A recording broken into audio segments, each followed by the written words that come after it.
Это «Атмосфера кино» и я, ее ведущий Ринат Музафаров. Здравствуйте. В следующие несколько минут мы расскажем о главных новинках кинопроката, приведем мнение и обсудим последние новости индустрии. Будет атмосферно. Сегодня в программе вы узнаете о новом хоррор-фильме «Мама», сюжет которого вертится вокруг отношений молодой пары, обитающей в уединенном особняке посреди прекрасного поля. В нашем традиционном обзоре мы расскажем о том, что именно нарушит безмятежное существование супругов, развинтим картину на составляющие и обсудим другие новинки этой недели. Не успели любители большого кино перевести дух после возвращения адского клоуна Пенниуайза. В мировой прокат ворвался самый маститый голливудский визионер Даррен Аронофски. Режиссер и раньше испытывал тягу к физиологическим метаморфозам, проверяя на прочность нервы своего зрителя, а теперь и вовсе решил себя ни в чем не ограничивать и слепил новую киноленту целиком в жанре хоррор. Встречайте фильм с восклицательным знаком в заглавии «Мама» Даррена Аронофски в объективе «Атмосферы кино». Мы проводим здесь все свое время. Этот дом станет похожим на рай. Она перестроила его до последнего гвоздя. Все продумала до мелочей.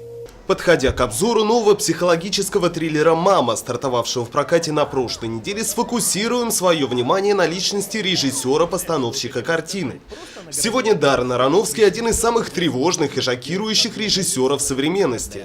В копилке его работ «Наркотический трип», «Реквием по мечте» и «Черный лебедь», обитающий в закулисье большого балета. Созданные им образы метят прямиком в подсознание зрителя и остаются в памяти масс на многие годы. Ради такой роли оскароносной Дженнифер Лоуренс пришлось внести определенные корректировки в свой съемочный график. Актриса отказалась от участия в мелодраме «Проект Рози», а потом и вовсе закрутила роман с постановщиком. По слухам, вместе звездная пара уже год, но на экране перед нами предстает менее счастливая история. Ты счастлив? Я люблю тебя.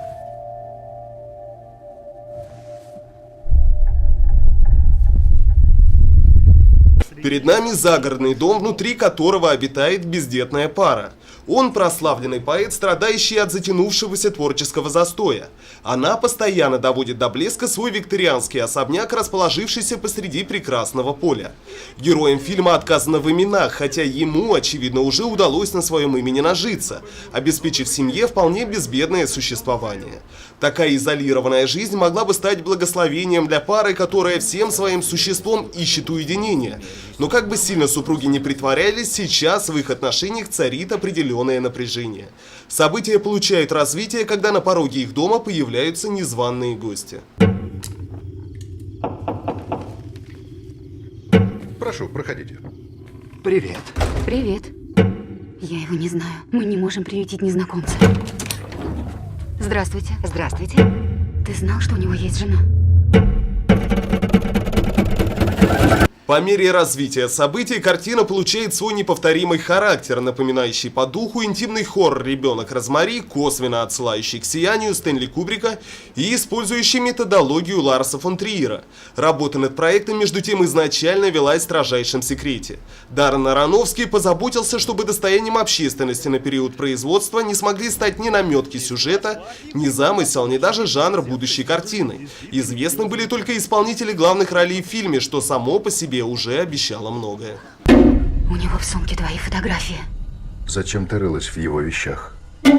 Оскаровская любимица и героиня «Голодных игр» Дженнифер Лоуренс не просто исполнительница главной роли, а эпицентр всех происходящих событий. История целиком подается глазами девушки, эффект чего достигается за счет мастерства Мэтью Лобатика, постоянного оператора Даррена Аронофски. Поговаривают, что на съемочной площадке была оборудована специальная комната, в которой актриса релаксировала после съемок особо напряженных сцен фильма. Партию ей составляет Хавьер Бардем, вероятно, самый известный испанский актер современности и, надо сказать, справляется со своей задачей не менее блестяще. Эти люди пришли ко мне. К финалу действия в фильме планомерно превращается в цирковое инферно, неистовую вакханалию в сумасшедшем доме. При этом оценивать фильм как хоррор в традиционном понимании довольно непросто. Отметим лишь, что данный элемент представлен в фильме обезумевшей, но отнюдь не обезличенной толпой. И ни один другой фильм не заставляет после просмотра так бешено озираться, реагируя, что противоестественно, на людское оживление вокруг. Да поможет вам Бог. Вообще, картина представляет собой сплошную аллегорию и метафору. Аронофский явил миру не просто ужастик, а настоящую космогонию с богом, дьяволом, апокалипсисом и Девой Марией. Интересно, что ранее фильм успел стать главным венецианским скандалом этого года, во многом потому, что он же был самой ожидаемой картиной, вошедшей в конкурсную программу. Премьерный показ разделил зрителей на два полярных лагеря. Пока одни провожали картину свистом и улюлюканьем, другие, охмелевшие от восторга, пытались дешифровать видение Аронофски. И можно предположить, что в мировом показе картина вызовет аналогичную реакцию. Ты даешь и даешь и даешь. Но этого всегда мало.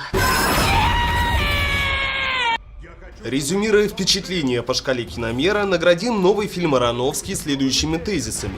К. Крепкое И. Идейное Н. Новаторское и О. Откровенное кино.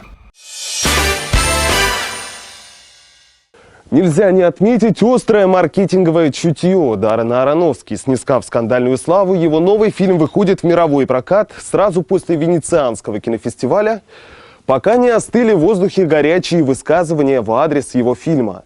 Горячие, потому что независимо от того, какой комплекс эмоций вы испытаете от просмотров, этот фильм точно не оставит вас равнодушным. И поверьте, такой опыт стоит 2 часов вашей жизни. Переходим к другим новостям кино. В тебе есть то, что было когда-то во мне. То, чему нельзя научить. Агенты самой стильной шпионской службы Британии возвращаются на экраны кинотеатров. События второй части «Кингсмен. Золотое кольцо» разворачиваются на фоне руин старой штаб-квартиры агентов. Неизвестные не только нанесли ущерб организации, но и захватили в заложники весь мир. Британские суперагенты обнаруживают, что в один день вместе с их организацией была еще создана американская разведка «Стейтсмен». Теперь эти две элитные спецслужбы должны объединиться и бросить вызов общему безжалостному врагу. Кинотеатр «Атмосфера» приглашает всех посетить грядущую премьеру.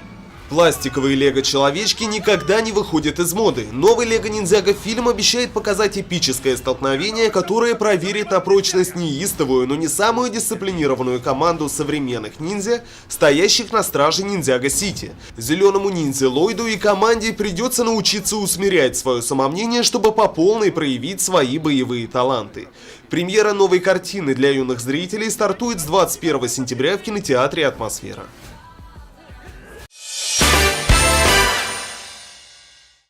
Адреналиновая зависимость у всех проявляется по-разному. Кто-то лезет на крыши и любуется городскими пейзажами с высоты птичьего полета, а кому-то достаточно периодически посещать сеансы хоррор-фильмов.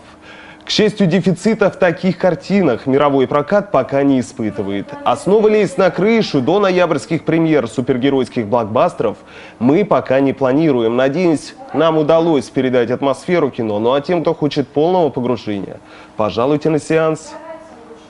Кино настоящее, лучше телевизора, это в нашем классе всеми признано. Об этом не прекрасно, мечтали мы давно, сегодня мы всем классом идем в кино. В следующей программе мы расскажем о том, чем увенчается международный анклав двух супершпионских агентств в новом фильме «Кингсмен. Золотое кольцо» и какие сюрпризы подарит зрителям юный спецагент Экси, для которого спасение мира становится уже привычным делом.